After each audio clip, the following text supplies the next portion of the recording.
Hi guys, my name is Rocco Buttliere, and this is my model of a large area of central London. So I first started out with the Houses of Parliament about 2 years ago, and that model was the first model in this whole layout. So it was I really pushed myself to expand my sort of parts usage with getting all the ornate details in there.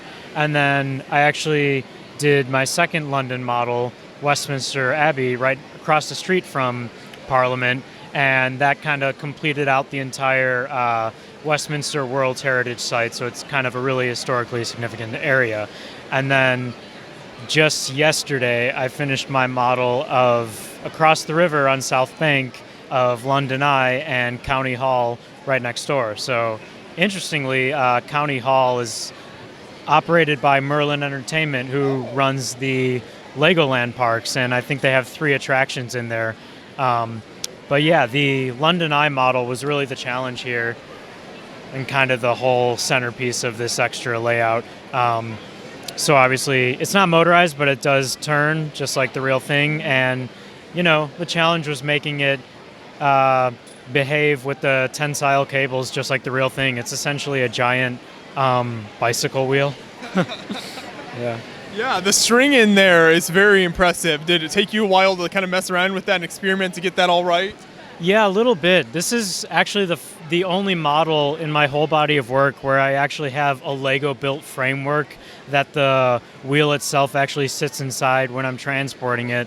So I built that framework first and then kind of constructed the wheel around it and added all the support members, and then put the spool in the center and started to string one at a time all the cables and then it actually, you can hold it from the center, and that's actually how it's supported, just from the center, and then the whole exterior frame is all hung from that, and then tying it back with the stayed cables was a bit of a challenge as well. And I used some of the Lego rubber band elements, such as this, I think this was in the Technic Dacta sets. It's like a spiral rubber band. It's kind of an odd element that I had never really seen before and stumbled upon on Bricklink and figured I'd order a couple and ended up using them. So that helps hold some of the string in place.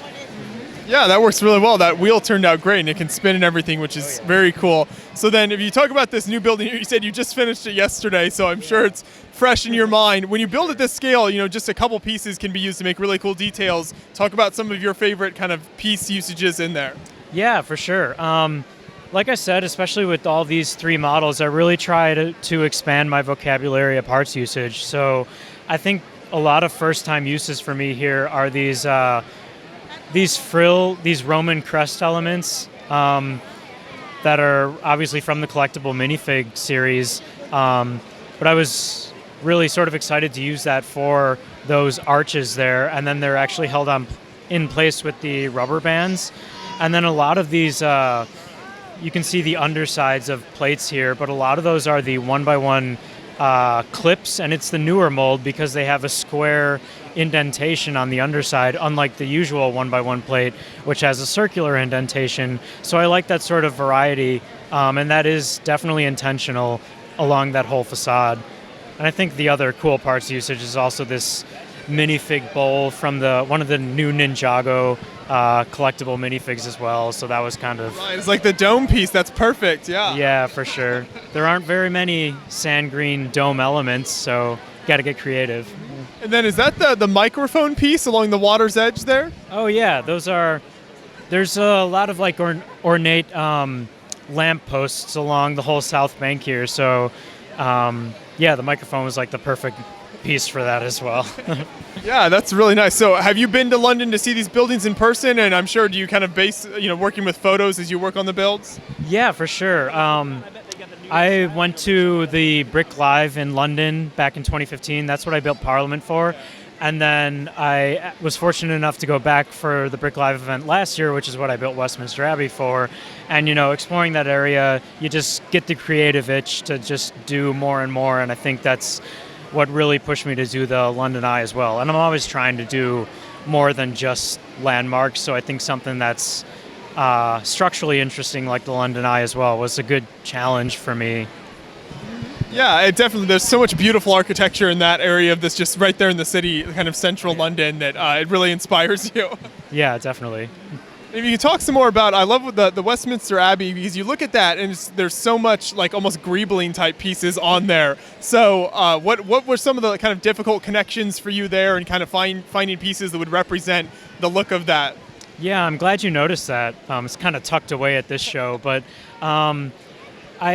with a lot of cathedrals, a lot of builders, there have been a million Lego cathedrals, so approaching something with flying buttresses for me was really important to really try and differentiate my work from other people's work. So I ended up using, for the part of the buttress that angles in, starts at the ground, I used a space wing plate. I've also heard it called the toe plate as well, like for the car hitch or something. Okay. There's a bunch of names for it. I don't know what to call it. But then on top of that, there's a Technic piston element that forms the curved part of the buttress that goes into the apse of the cathedral. So and then in between those, like with the window spaces, there's flower plates for the windows, and then the old 1x2 finger hinge elements. So there's a lot of, I tried to get really detailed with those between the hinge elements and the Technic elements to, like you said, Griebling, kind of getting inspired by some other builders that do like spaceships and stuff like that. So I think it's all applicable even toward architecture. Right, you incorporate all those techniques. And is that an old gray like alligator piece there on the end, I think? Yeah, totally. That, that little alligator head kind of perfectly caps the end of that, the roof of the cathedral. Oh, yeah. That's awesome. I love how you incorporated that. So I imagine then, with how important, every little piece can be in these builds, are you always keeping an eye out on sort of new sets or new piece releases to see how you could incorporate that? Yeah, and totally. Like you can see some new parts usage throughout, like the 1x1/4 tiles, like where the sidewalk turns the corner.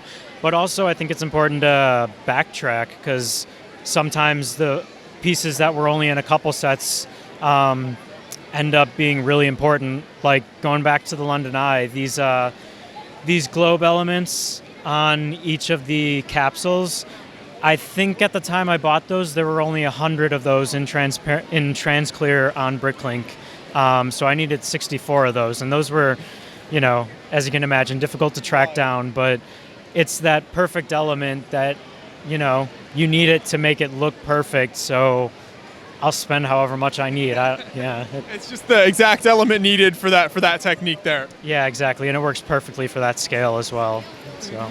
Yeah. Well, so then, how does this build kind of come apart when you bring it to a show and when you move it around? So the water is, it's gotten to the point where I need to think about how to separate the water, which is kind of ridiculous. But the water separates into several chunks within the base, so it's not just a huge, big piece. And obviously, each of the buildings come off, and the wheel detaches and gets bubble wrapped on its own. But then, obviously, the rest of the buildings all separate from their base, and it takes probably about 45 minutes to set up this whole layout.